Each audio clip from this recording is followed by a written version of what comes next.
hopefully finding the answer to one of the world's greatest mysteries. Where's Amelia Earhart's long-lost plane? Ella Rodas has details tonight on the expedition to figure it out.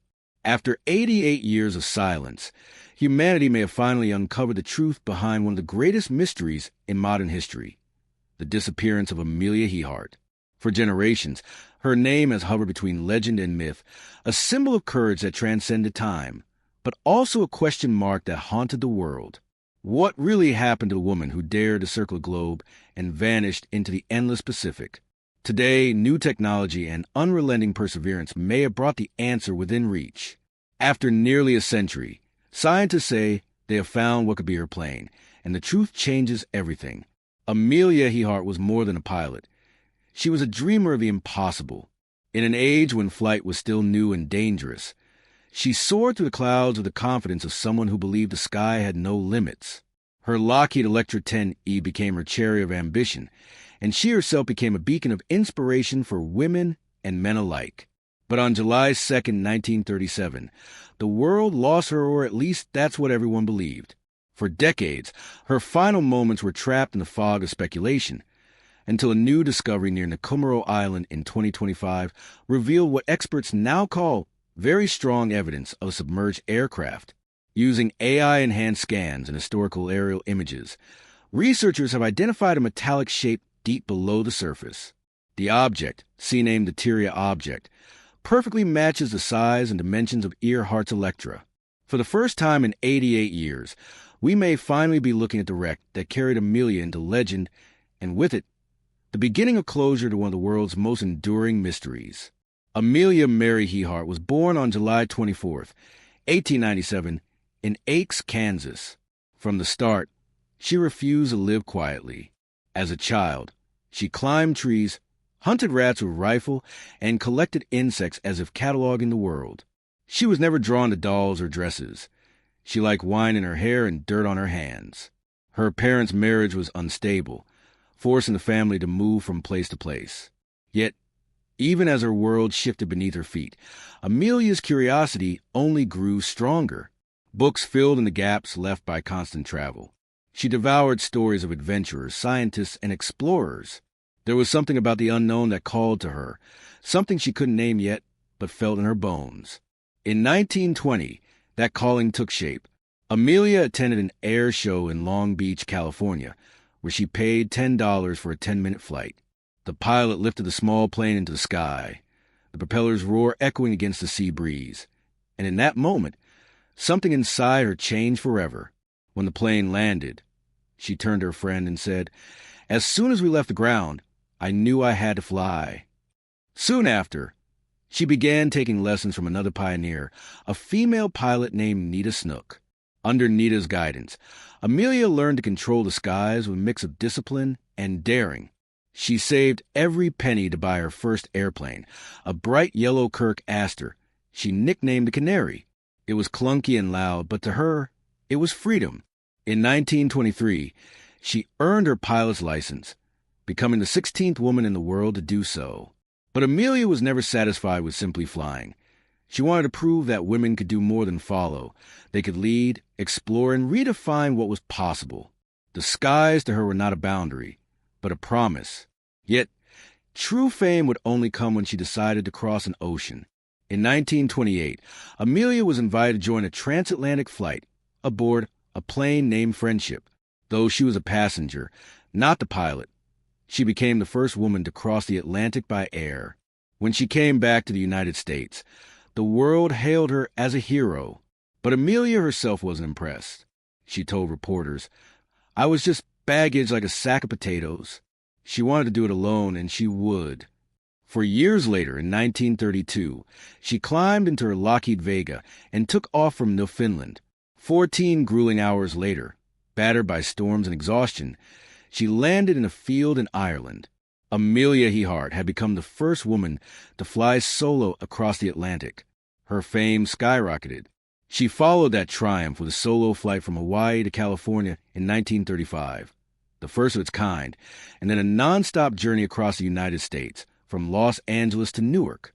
Each record shattered wasn't just a personal victory.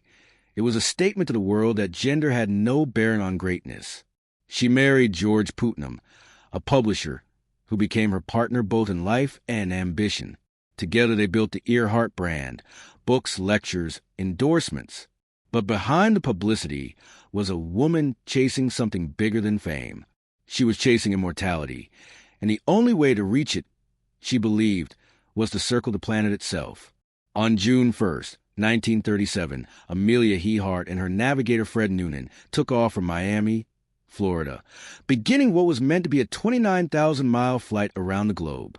Their route would take them across South America, Africa, India, Southeast Asia, and Australia, before making the most dangerous crossing of all, the Pacific. By the time they reached Lely, New Guinea, they had covered over 22,000 miles. The final leg to Howland Island was supposed to be routine, but was a small target, barely a mile long, surrounded by the infinite blue of the Pacific Ocean. At 10 a.m. on July 2nd, the U.S. Coast Guard cutter Itasca stood ready to guide her in by radio. At first, everything seemed fine. Earhart's voice crackled through the static. "We must be on you, but cannot see you." Minutes passed, then another message. "We are running north and south." And then nothing, no distress call, no signal, no sound. She was gone. The U.S. Navy launched the largest search in its history. Ships scoured thousands of square miles of ocean. Planes flew grid patterns across the endless waves. But there was no trace of the Electra, no floating debris, no survivors. The world waited, then mourned. Newspapers printed her photograph, smiling, brave, forever lost. And so began the legend of Amelia Earhart, the woman who flew into the sky and never returned. In the decade that followed, theories multiplied like waves. The simplest was the crash and sink theory. She simply ran out of fuel and plunged into the Pacific near Howland Island. It was logical, even probable, but without wreckage, impossible to prove. Then came darker versions. Some claimed the Japanese captured her, believing she was a spy. Others said she had been executed or lived secretly in the Marshall Islands. One theory even insisted she survived under a new name, Irene Bolam, a New Jersey banker who spent her life denying it. There were whispers that her final mission wasn't about exploration at all, but espionage, that the U.S. government had sent her to photograph Japanese bases under the cover of her world flight. Yet for all the speculation, nothing concrete ever surfaced. No photos, no official documents, no airplane parts, only stories and shadows. By the 1940s, it seemed the truth would never emerge until a small remote island changed everything. Gardner Island, now known as Nikomoro, lies about 350 miles southeast of Howland. In 1940, British surveyors stumbled upon something unusual. Skeletal remains, pieces of a woman's shoe, a small mirror, a bottle of freckle cream, and fragments of metal that looked like airplane parts. The bones were sent to Fiji for analysis, but then lost. The notes, however, described the skeleton as belonging to a tall European female. But at the time, the connection to Earhart was dismissed. And it wasn't until many years later that researchers looked back through those records and the match was uncanny. Local islanders told stories of hearing faint radio distress calls in the nights following July 2nd, 1937. Voices pleading for help. Coordinates read out in desperation. Some claimed to have seen wreckage along the reef. It would be decades before anyone took them seriously. Then in 1988, a former accident investigator named Rick Gillespie founded TIGAR, the International Group for Historic Aircraft Recovery. To him, the evidence all pointed to one place, Nikomoro. He led expedition after expedition, combing the island for clues. What they found was extraordinary. Fragments of aluminum bearing rivet patterns identical to Earhart's Electra and an artifact labeled 22V1, made from the same alloy and thickness as Lockheed aircraft parts. In 2018, forensic analysis confirmed the connection. Gillespie's theory was simple. Amelia had missed Howland and landed on the reef of Nikomoro. The Electra was damaged but intact, and for several days she transmitted radio signals pleading for rescue. Eventually, the tide rose, pulling the plane into the sea and Amelia with it. She was there. Gillespie said she survived, waiting for a rescue that never came. The mystery reignited global attention.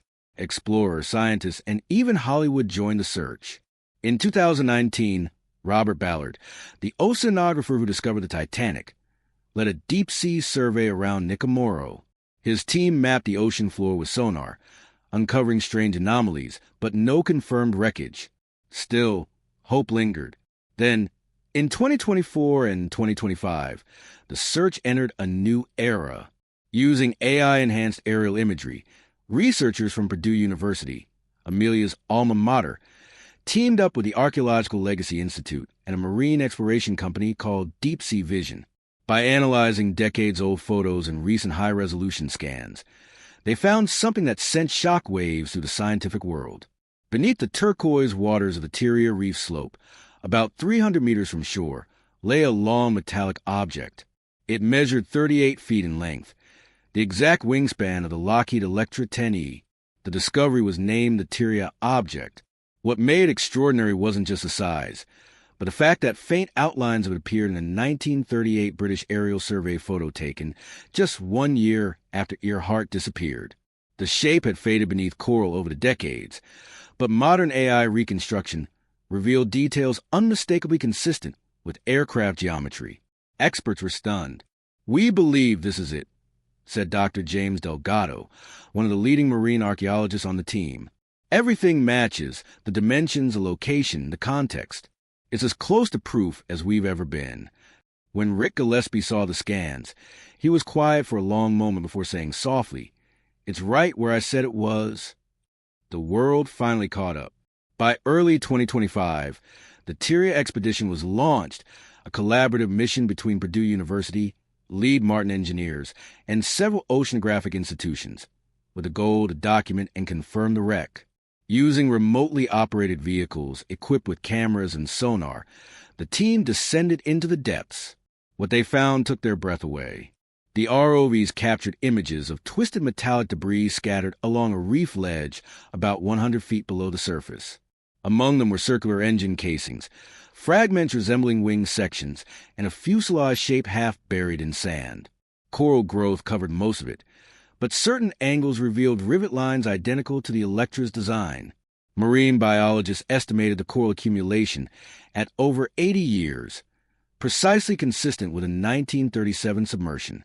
Lockheed engineers compared the imagery to original blueprints of the Electra and found near-perfect alignment in measurements. The next step would be recovery, a delicate process overseen by the National Transportation Safety Board and UNESCO maritime experts. But even before the wreck was fully verified, the emotional weight of the discovery was undeniable. For Rick Gillespie, now in his late 70s, it was a vindication decades in the making. His health was failing, but he continued giving interviews from his home office, surrounded by old maps of Nikomoro. "I don't care if they give me credit," he said quietly. "Just let them say she was there." The implications are profound for historians. If confirmed, the Tyria object would represent not just the end of a mystery, but a beginning of closure. Amelia Earhart's story would no longer be defined by her disappearance, but by the courage that carried her to the edge of the world. Purdue University has already announced plans to build the Earhart Research Center for Aviation Archaeology, where recovered artifacts from the site will be preserved and displayed. UNESCO is considering granting Nikomoro protection as a maritime heritage site, a monument not to tragedy, but to endurance.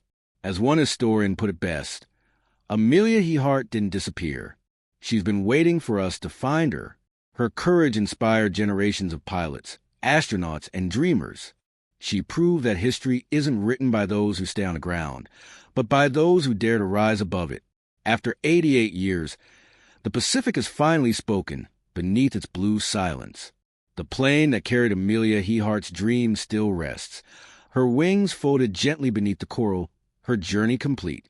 She set out to circle the world, and though she never returned, her legacy did, carried forward by every person who ever looked to the sky and thought, "Maybe I can too." The discovery of the Tyria object doesn't just solve a mystery. It reconnects us with the spirit of exploration itself. It reminds us that courage and curiosity can survive even the depths of time and ocean. For nearly a century, Amelia's voice has echoed faintly through the static of history. Now, at last, it's clear she was never lost. She was waiting to be remembered. Her story began with a dream of flight and ends with the confirmation that even in failure she reached immortality. The Pacific kept her secret long enough. Now the world knows. After 88 years, Amelia Earhart's final flight has come home. Join us as we continue exploring the greatest discoveries in human history. This is the story of Amelia Earhart, the woman who flew into legend. The confirmation of the Tyria object sent ripples through the scientific,